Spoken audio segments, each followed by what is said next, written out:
Uhum.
Os primeiros habitantes de Cuba eram os índios caribenhos. Sua população caiu de 300 mil quando Cristóvão Colombo chegou em 1492 para atualmente apenas alguns milhares.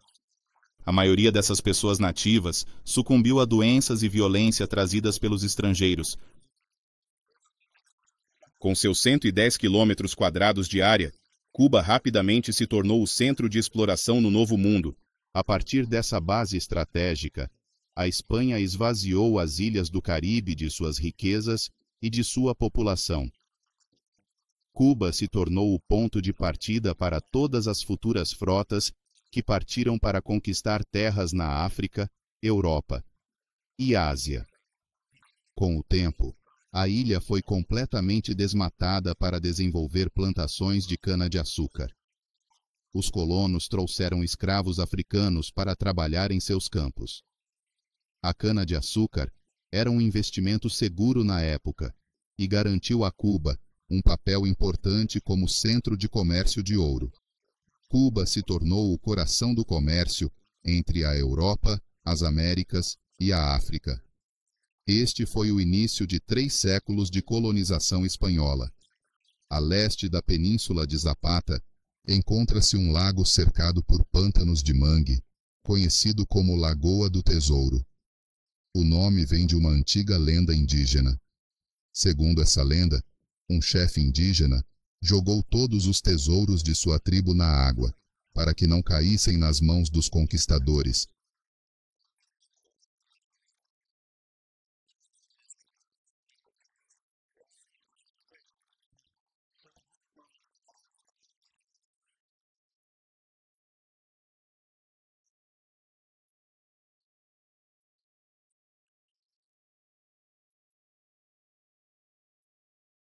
No extremo desses canais, encontram-se 13 pequenas ilhas que formam uma espécie de vila pitoresca e encantadora à beira do lago, um cenário que parece saído de um conto de fadas. Essas ilhas são adornadas com 10 magníficas estátuas esculpidas pela renomada artista Rita Longa. As esculturas são inspiradas em cenas vívidas e detalhadas dos dias em que os índios viviam em harmonia e paz, antes da chegada e invasão dos estrangeiros que mudaram suas vidas para sempre. Cada estátua conta uma história única, capturando a essência e a cultura dos povos indígenas. Além disso, a cidade de Trinidad, que foi fundada por Velázquez em 1513, é um testemunho vivo da rica história e do legado cultural que ainda ressoa na região. A fundação da cidade marcou o início de uma nova era, trazendo consigo influências europeias que se misturaram com as tradições locais, criando uma tapeçaria cultural diversificada e complexa. Este local, com suas ilhas e estátuas, não é apenas um ponto turístico, mas também um símbolo da resistência e da preservação da identidade cultural dos povos indígenas. Hoje, a cidade é classificada como um patrimônio reconhecido internacionalmente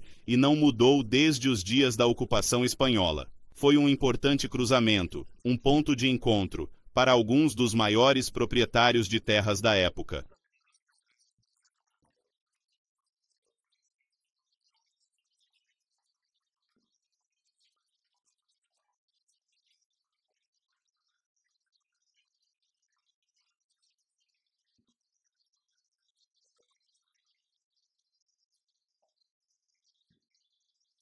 A cidade de Trinidad, localizada no centro da ilha de Cuba, floresceu economicamente devido ao próspero e lucrativo comércio de cana-de-açúcar e escravos, que foi uma atividade predominante e essencial para a economia local, até que o mercado de açúcar se deslocou para o oeste, em direção à capital, Havana.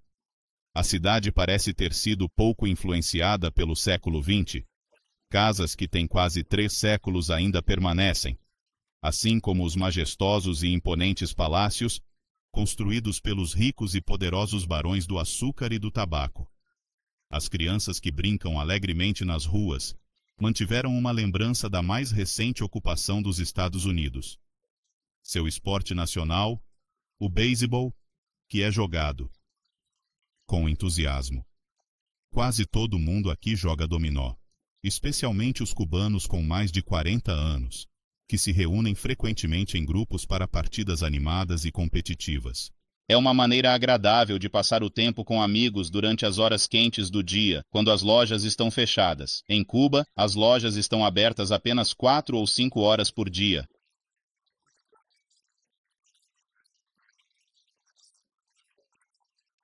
Trinidad tem a reputação de ser a cidade cubana onde os melhores coquetéis são feitos. O cacancara é uma bebida que se diz ter sido criada durante a Guerra da Independência. Era consumida por aqueles que desejavam protestar contra tudo que era espanhol. O cacancara é uma mistura de álcool, mel, suco de limão e água quente.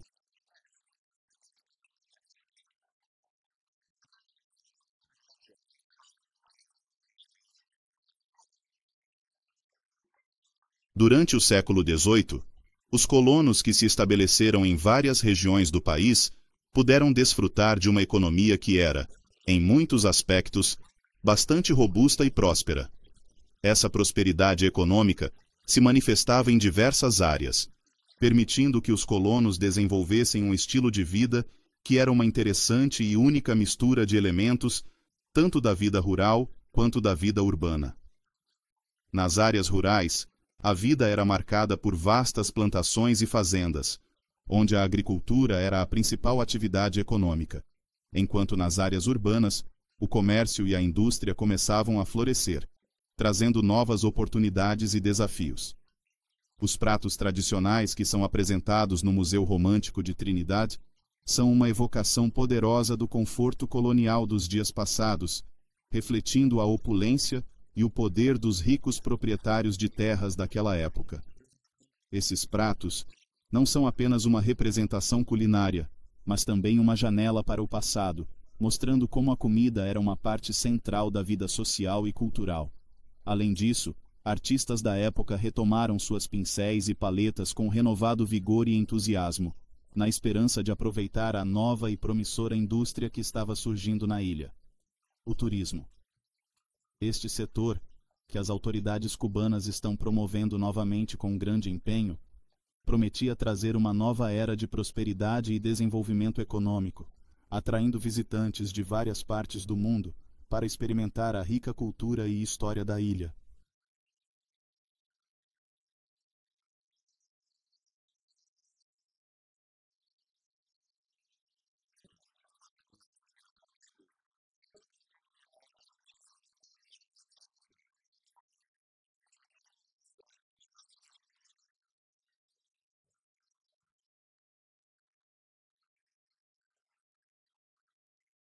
Cristóvão Colombo introduziu a cana-de-açúcar em Cuba durante sua segunda viagem à ilha, no século XVI. Pouco a pouco, de forma gradual, as florestas nativas foram derrubadas gradualmente e lentamente para dar lugar a mais e mais plantações. Foi o início do período dos latifúndios, com seu estilo arquitetônico característico, que incluía uma torre, algo como um campanário, ao longo do tempo.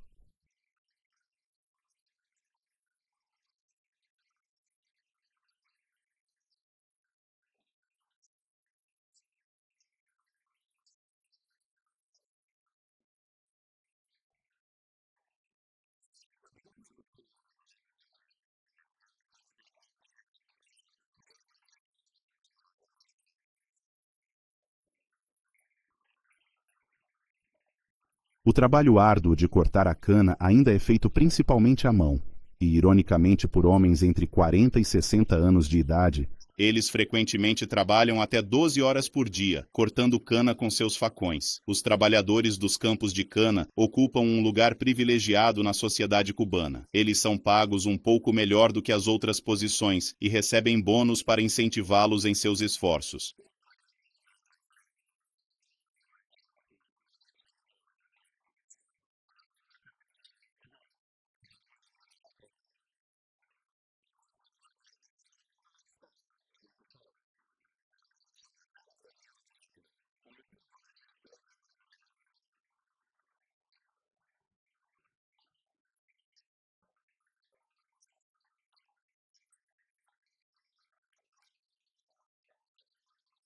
A vasta e impressionante planta de cana-de-açúcar da Austrália, que se estende por uma área considerável, está situada a apenas alguns quilômetros de distância de onde estamos agora. Este local tem uma importância histórica significativa, pois foi aqui, durante o infame evento conhecido como a Invasão da Baía dos Porcos, que ocorreu em 1961, que o líder revolucionário cubano Fidel Castro foi mencionado pela primeira vez em um contexto internacional. Este evento marcou um ponto de virada nas relações entre Cuba e os Estados Unidos. Em 1970, Fidel Castro, determinado a revitalizar a economia cubana, tomou a decisão estratégica de relançar a produção de cana-de-açúcar, que havia sido uma das principais indústrias do país. No entanto, as tensões com os Estados Unidos continuaram a influenciar as políticas econômicas e comerciais de Cuba, afetando diretamente a produção e exportação de açúcar. O embargo econômico tornou impossível adquirir os materiais necessários para novas ferrovias e destilarias.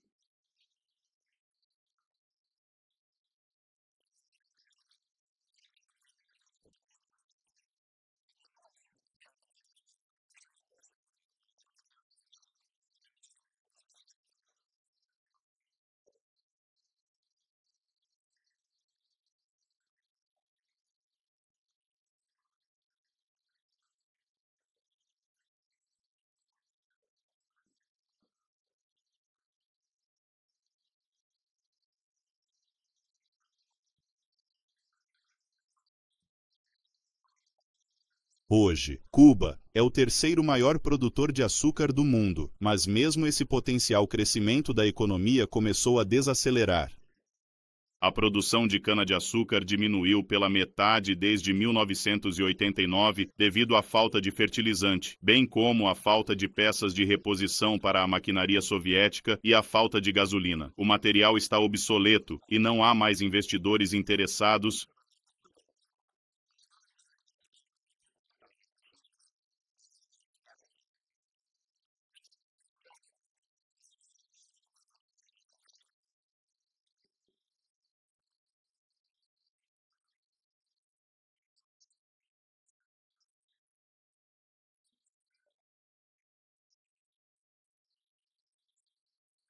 Antigas locomotivas a vapor de outra era ainda são usadas, embora tenham sido reconstruídas inúmeras vezes pelos funcionários das fábricas de cana-de-açúcar, que se tornaram bastante habilidosos em manter as antigas máquinas em funcionamento.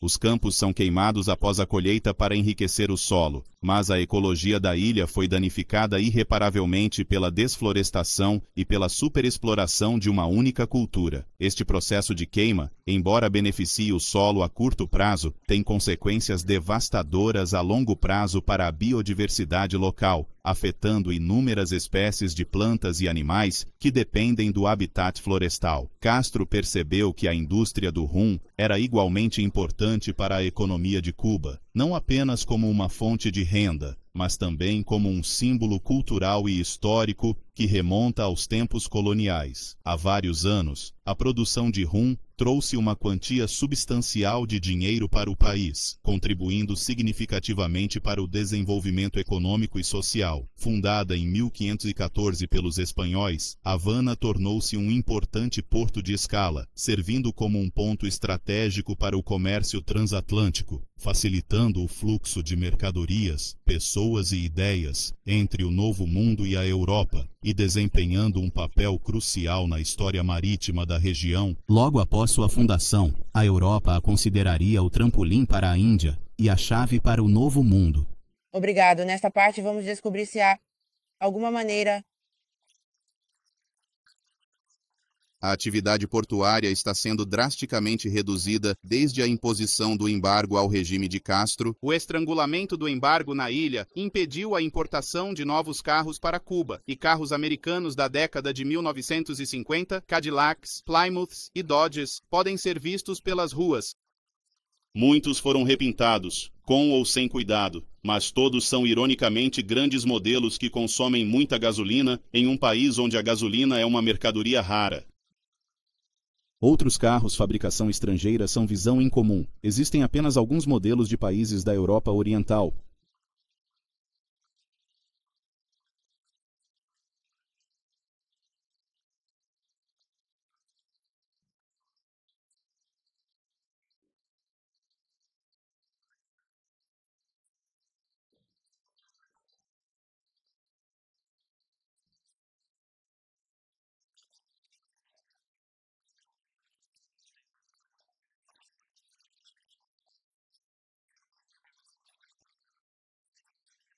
No final do século XIX, o Prado, que se tornou o Paseo de Martí, era a rua mais aristocrática de Havana.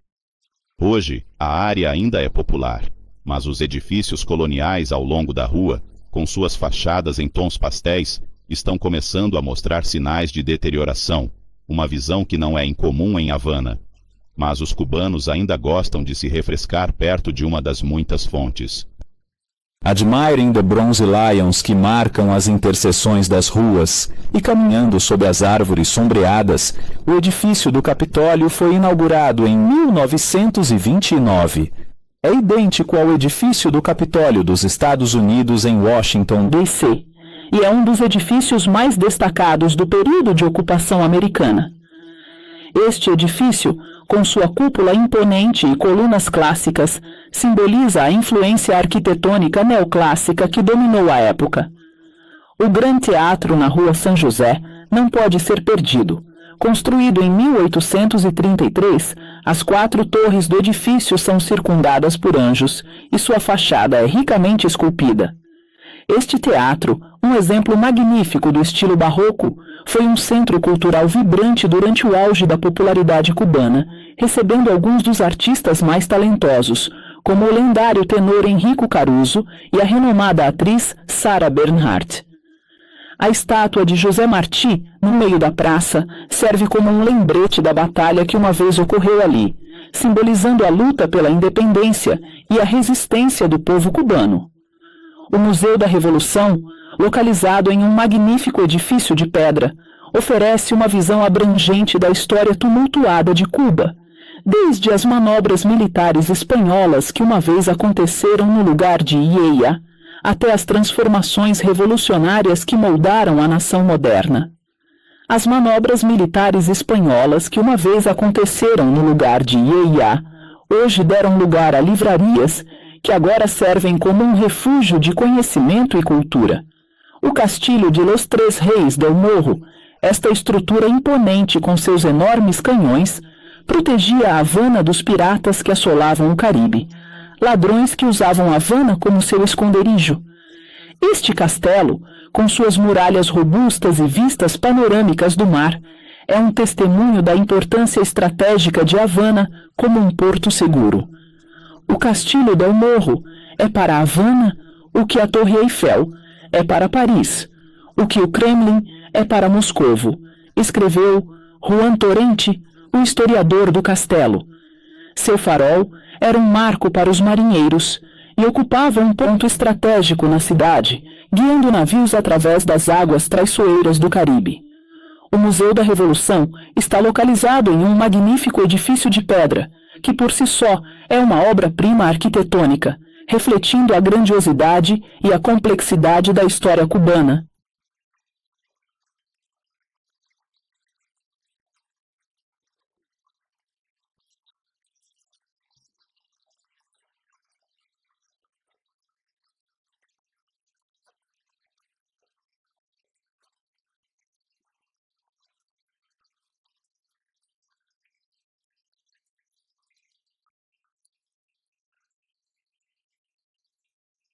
O Memorial José Martí se ergue na imensa Praça da Revolução como um tributo ao homem que foi o pai da nação. Este escritor do século XIX lutou contra o domínio espanhol e fundou o Partido Revolucionário Cubano. Ele foi morto em 1895 em uma batalha contra as autoridades espanholas.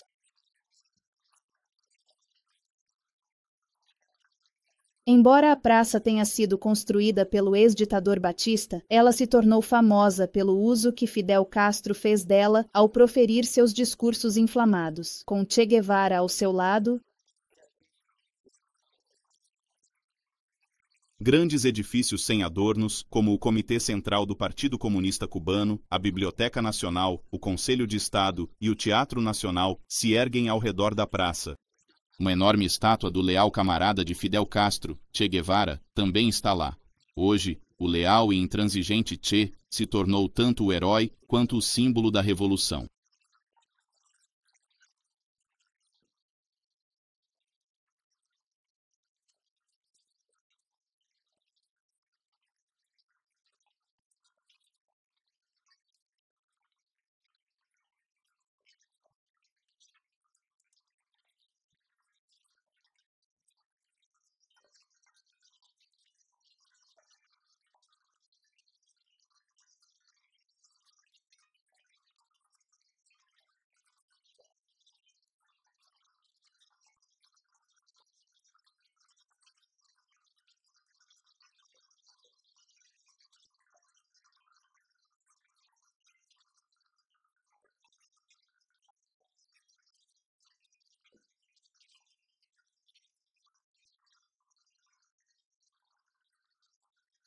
O embargo judicial, que tem sido uma constante na vida dos habitantes locais, representa uma série de restrições econômicas e políticas que afetam o dia a dia de todos.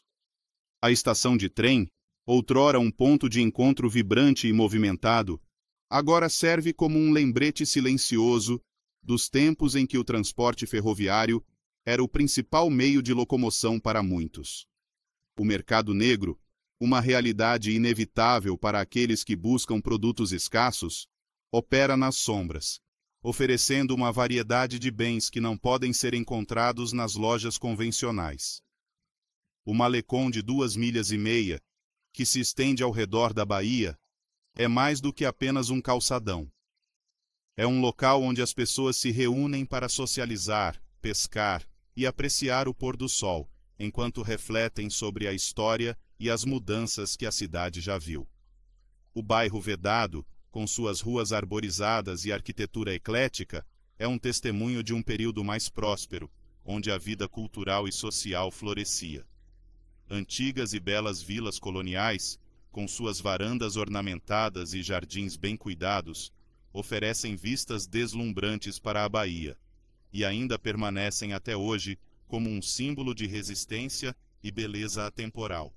As fachadas das casas, que antes exibiam cores vibrantes como amarelo, rosa e verde claro, agora desbotaram sob o sol intenso, mas ainda guardam histórias de gerações passadas. As casas abandonadas por seus antigos ocupantes, muitas vezes devido à emigração ou dificuldades econômicas, foram ocupadas por inúmeras famílias que trouxeram nova vida e energia a esses espaços. Mesmo assim, um certo charme ainda pode ser encontrado em cada esquina, como a varanda de uma tabacaria, onde o aroma dos charutos se mistura com a brisa do mar, criando uma atmosfera única e nostálgica. A cidade, com sua rica tapeçaria de histórias e experiências, continua a ser um lugar de esperança e resiliência, onde o passado e o presente se entrelaçam de maneira complexa e bela.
Vou fazer o gelo e o vestido branco no Vale de Pinar del Rio, uma região famosa e historicamente rica em tradições agrícolas, onde o melhor tabaco de Cuba é cultivado na região de Vuelta a Bayo. Esta área é conhecida por suas práticas agrícolas tradicionais e sustentáveis, que têm sido passadas de geração em geração.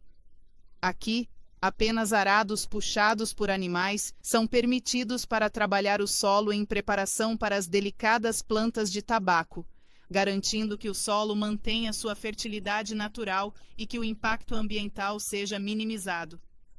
As plantas crioulo, que são uma variedade de tabaco altamente valorizada por sua qualidade e sabor únicos, são cultivadas ao ar livre, expostas ao sol e ao clima característico da região, que contribui para o desenvolvimento de suas características distintas.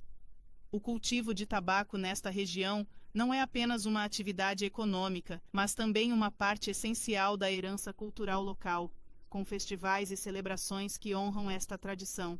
A importância do tabaco de Pinar del Rio é reconhecida mundialmente, e seus métodos de cultivo são estudados por especialistas que buscam entender o segredo por trás de sua excelência. Dessa forma, eles produzem uma ampla variedade de aromas para as folhas que serão usadas para rechear os charutos.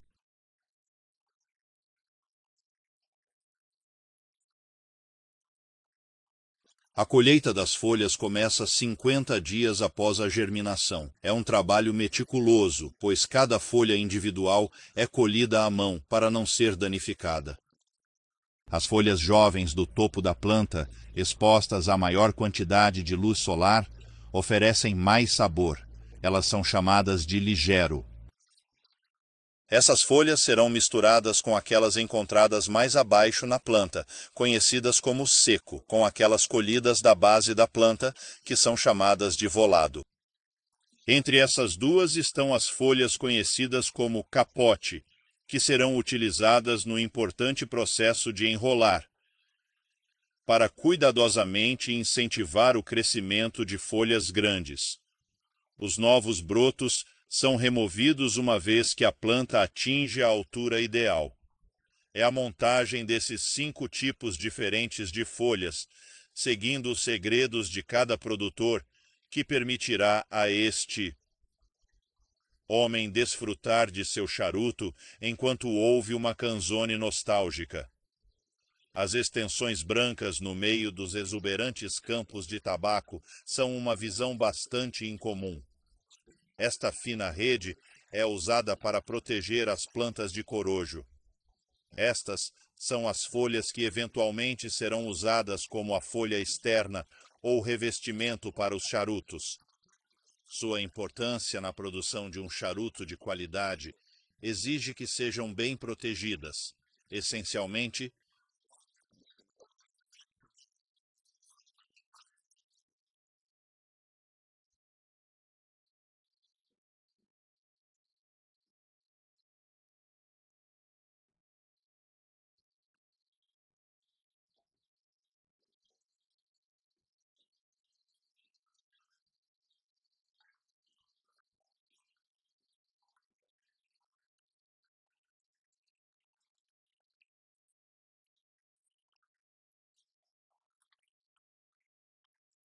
Voltei para a cidade velha. Minha casa está recebendo muito feno, mas não consigo fazer isso. Você sabe que tudo vai ficar bem. Sim, eu vou voltar a trabalhar.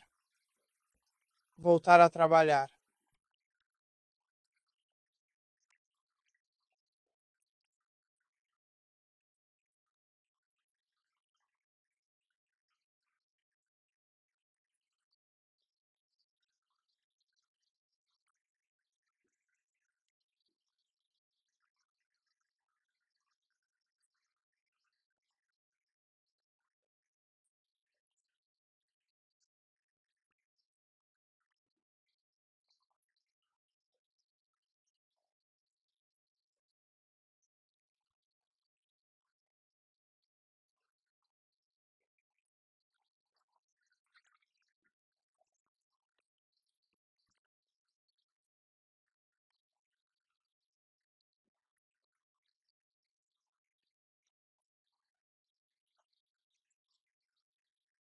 Tipo,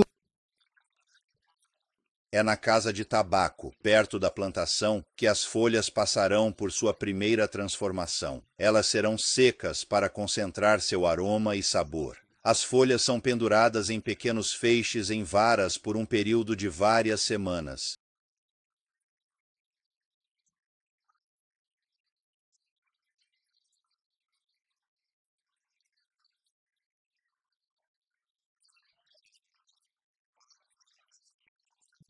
Nesta atmosfera úmida, as folhas irão curar lentamente sem nunca se tornarem muito secas ou podres.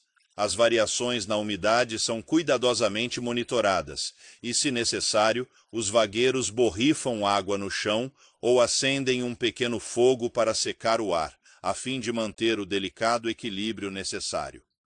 Com cada nova colheita, os postes são movidos um nível para cima até que finalmente atinjam o teto e cheguem ao fim de seu processo de secagem nessas casas de maturação.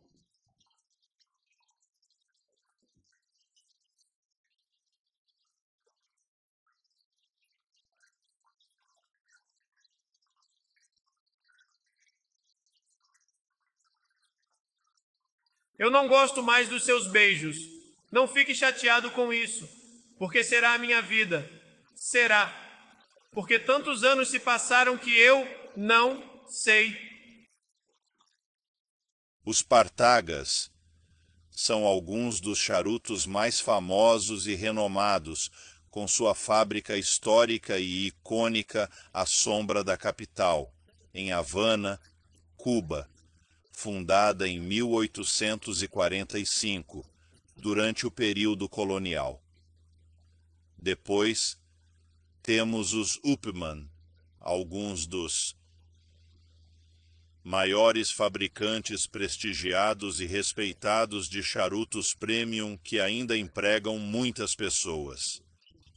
Uma parte significativa e vital da população da cidade ganha a vida na produção de charutos, que é uma parte essencial da economia local e sustento de muitas famílias na região. O coração do processo de fabricação de charutos está na galera. Anos se passaram desde que as folhas de tabaco foram colhidas aqui. Homens e mulheres, com habilidade e destreza, enrolam as folhas de uma maneira específica para cada marca. A mesa de trabalho é simples e as ferramentas utilizadas são básicas. Uma lâmina afiada, que é usada para cortar as folhas e alisar o charuto. A guilhotina, que é usada para ajustar a dimensão correta. Um pote de resina vegetal, que é usado para colar a ponta. E, finalmente, um molde. Cada indivíduo é capaz de enrolar até 100 charutos por dia. Esses artesãos e artesãs são pagos por charuto completo. A mistura de diferentes tipos de folhas é determinada pelo tipo de charuto a ser feito. O ligeiro é usado por seu fino aroma, o volado por sua capacidade de queima e o seco por sua finesse. Um verdadeiro especialista, o torcedor, enrola apenas um tipo específico de charuto, mas o faz com extrema precisão e atenção às dimensões do produto. Olha, um garotinho que vai ali na frente, 1 milhão, e você vê que ele vai trabalhar mais rápido, com entusiasmo e energia. ele vai ficar muito triste por um tempo, mas ele eventualmente encontrará forças dentro de si mesmo para superar essa tristeza, e com determinação, ele vai voltar para onde ele realmente pertence.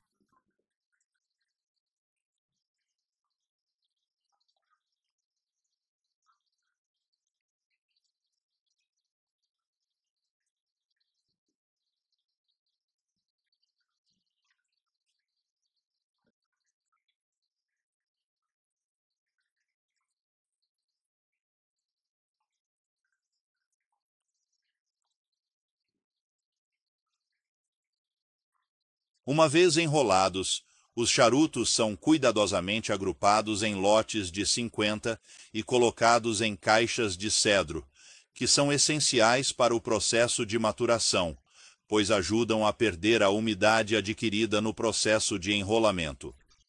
Durante várias semanas, os sabores dos diferentes tabacos, que são selecionados com precisão e cuidado, se misturarão de maneira harmoniosa, resultando em um charuto, cujo caráter é específico e único da tradição de Havana, uma tradição rica e histórica que remonta a séculos. Os indivíduos que testam esses famosos charutos, conhecidos por seu paladar apurado e experiência, são apenas alguns dos muitos envolvidos no longo e complexo processo de produção de charutos, que oferece trabalho e sustento a milhares de famílias locais, contribuindo significativamente para a economia e cultura da região. Olá a todos!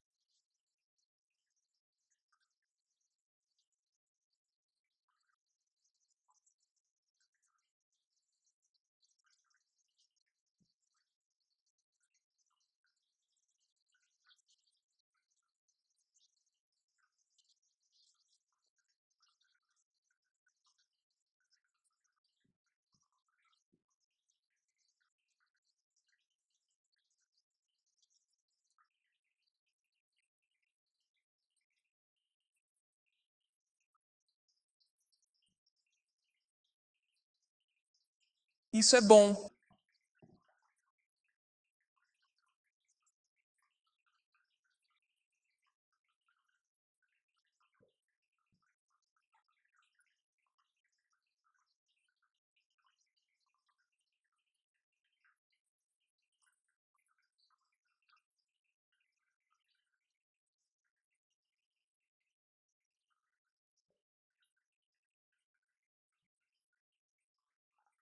Durante este período de tempo, os charutos finalmente atingiram a sua plena maturidade.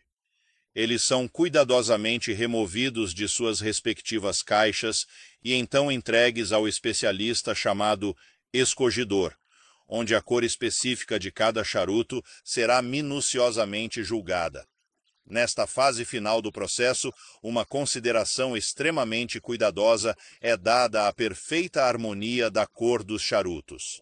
Eles são meticulosamente classificados e agrupados após serem minuciosamente avaliados em mais de 60 nuances diferentes de sua cor específica.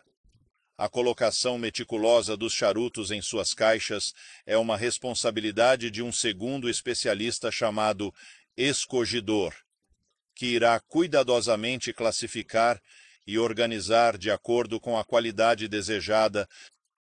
Os charutos são dispostos da esquerda para a direita, do mais escuro para o mais claro, com o melhor lado para cima. Dinheiro. M.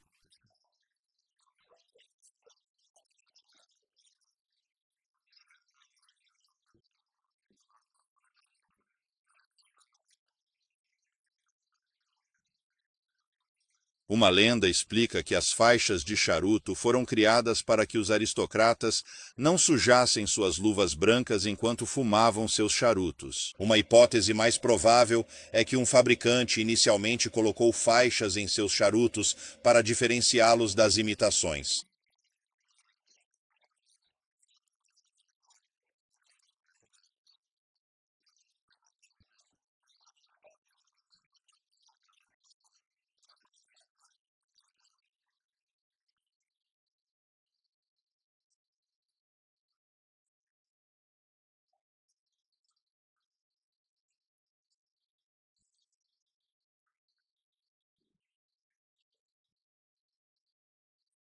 A mais de 1000 milhas da capital está a cidade de Santiago de Cuba.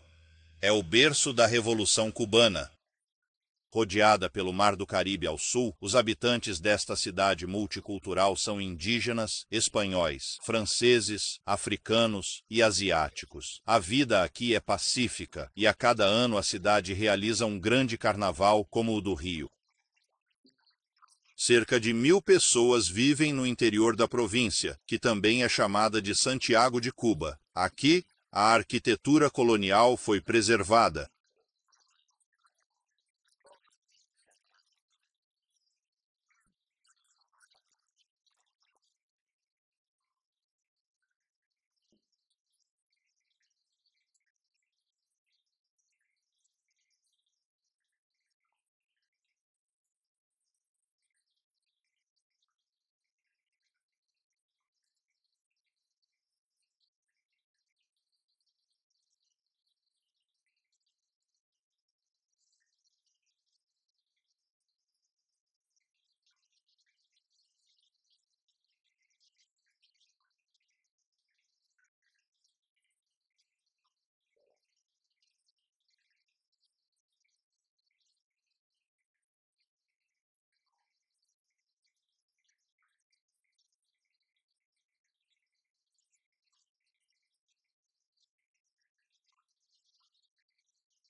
Obrigado.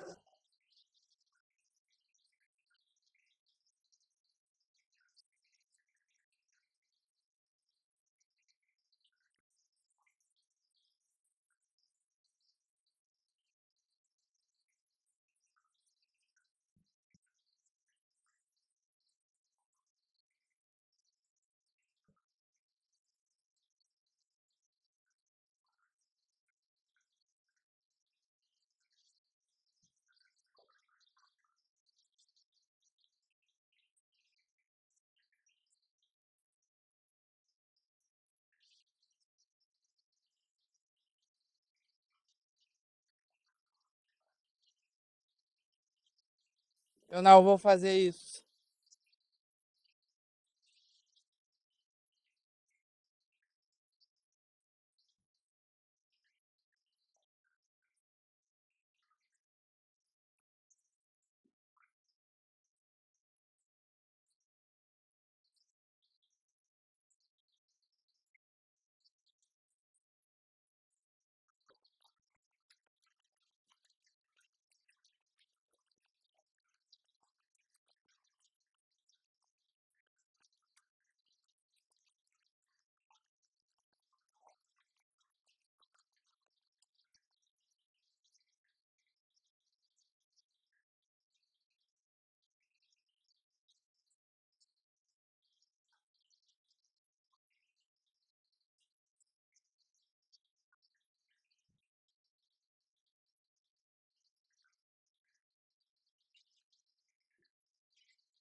A Casa dos Trovadores se prepara para o Carnaval de Santiago como faz todos os anos, com seus ritmos de conga.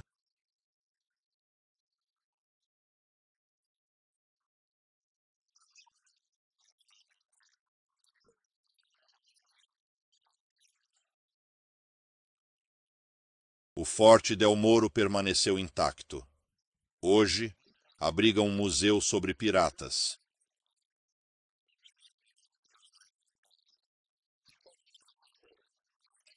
Esses canhões são testemunhas da presença francesa em Cuba. Tudo em Cuba é um lembrete do passado, da luta de classes e, especialmente, dos piratas que fizeram do Caribe seu reino e de Cuba seu covil. Por cerca de 40 anos, no século XVI, esta cidade foi a capital e a cidade mais forte da ilha. Robert Louis Stevenson se inspirou neste lugar para seu livro A Ilha do Tesouro.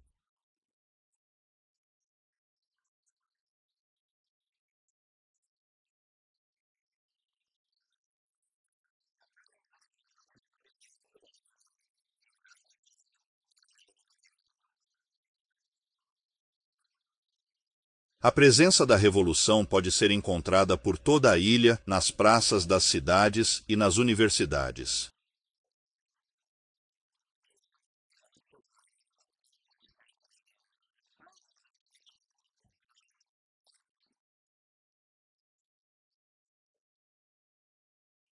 Cuba é também a ilha de praias de areia sem fim e milhares de pequenas ilhas conhecidas como caios. A mais conhecida é Caio Largo. Esta área é muito apreciada por sua variedade de vida selvagem e, especialmente, por suas deslumbrantes vistas subaquáticas. Um verdadeiro paraíso para mergulhadores. Várias escavações arqueológicas foram realizadas para encontrar os restos de galeões espanhóis afundados carregados de ouro. A Ilha Iguana abriga uma colônia única de iguanas em um santuário protegido.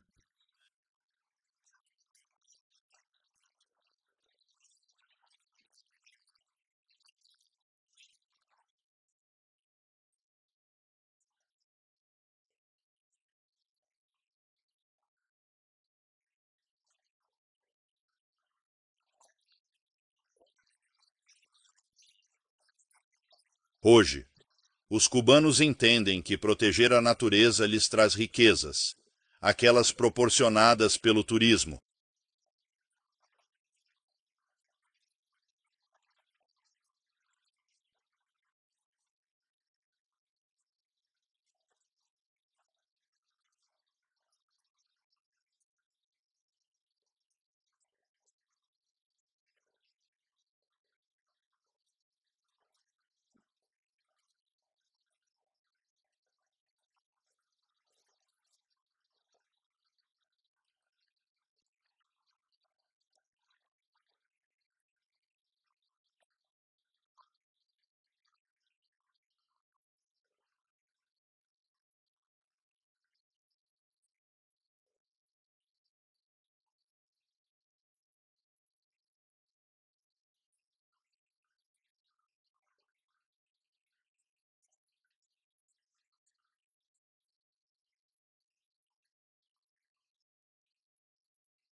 Eles foram profundamente inspirados por cenas vívidas e detalhadas dos dias longínquos em que os povos indígenas habitavam estas terras de maneira harmoniosa e pacífica, vivendo em comunhão com a natureza e seguindo suas tradições e costumes ancestrais. Esses dias eram marcados por uma rica tapeçaria cultural, onde a música, a dança e as histórias passadas de geração em geração desempenhavam um papel central na vida comunitária. No entanto, essa era de tranquilidade e prosperidade foi abruptamente interrompida pela chegada dos estrangeiros, que, com suas intenções de conquista e colonização, trouxeram consigo mudanças drásticas e muitas vezes devastadoras para as sociedades indígenas. Obrigado.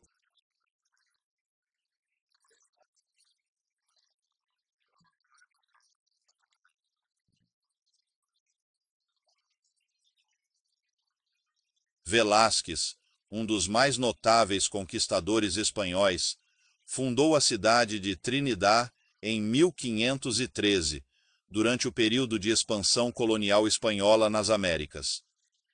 Esta cidade, que se localiza na região central de Cuba, é hoje classificada como um patrimônio reconhecido internacionalmente pela Unesco, devido à sua rica história e arquitetura bem preservada. Desde os dias da ocupação espanhola, Trinidad manteve-se praticamente inalterada, oferecendo um vislumbre autêntico do passado colonial da ilha.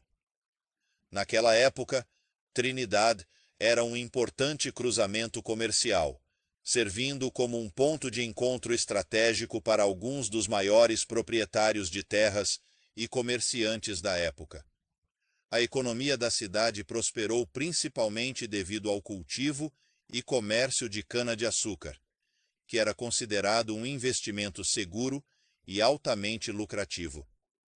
Este comércio garantiu a Cuba um papel crucial como centro de comércio de ouro e outros bens valiosos, estabelecendo a ilha como um elo vital nas rotas comerciais entre a Europa, as Américas e a África. Este período marcou o início de 3 séculos de colonização espanhola, que moldou profundamente a cultura e a sociedade cubana. A leste da península de Zapata, encontra-se um lago cercado por pântanos de mangue, conhecido como Lagoa do Tesouro. Este nome intrigante deriva de uma antiga lenda indígena que conta a história de um chefe indígena que, em um ato de desespero e resistência, jogou todos os tesouros de sua tribo nas águas da lagoa para evitar que caíssem nas mãos dos conquistadores espanhóis. No extremo desses canais, encontram-se 13 pequenas ilhas que formam uma espécie de vila à beira do lago, cada uma com sua própria história e mistério. Nessas ilhas estão localizadas 10 estátuas esculpidas pela renomada artista cubana Rita Longa, que capturam a essência e a espiritualidade da cultura indígena. A cidade de Trinidad, situada no coração da ilha, floresceu devido ao comércio de açúcar e escravos, até que o mercado de açúcar se deslocou para o oeste, em direção a Havana, alterando o eixo econômico da ilha. Apesar das mudanças ao longo dos séculos, a cidade parece ter sido pouco influenciada pelo século XX. Muitas das casas, que têm quase 3 séculos, ainda permanecem de pé, assim como os majestosos palácios construídos pelos barões do açúcar e do tabaco, que refletem a opulência e o poder econômico da época. As crianças que brincam nas ruas de Trinidad mantiveram uma lembrança viva da mais recente ocupação dos Estados Unidos. Seu esporte nacional, o beisebol, que se tornou uma paixão entre os cubanos. Quase todos aqui jogam dominó, especialmente os cubanos, que veem o jogo como uma parte essencial de sua vida social e cultural. A cidade, com suas ruas de paralelepípedos e atmosfera nostálgica, continua a ser um testemunho vivo da rica tapeçaria histórica e cultural de Cuba, atraindo visitantes de todo o mundo que desejam explorar suas raízes e tradições.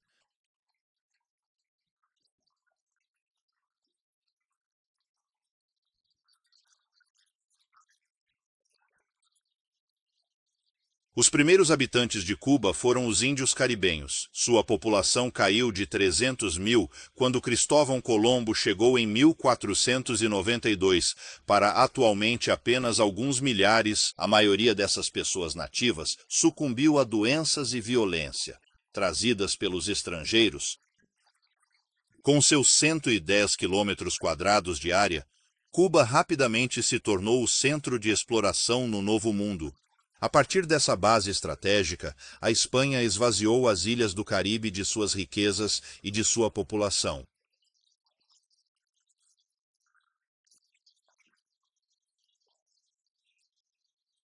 Cuba se tornou o ponto de partida para todas as futuras frotas que partiram para conquistar terras na África, Europa e Ásia.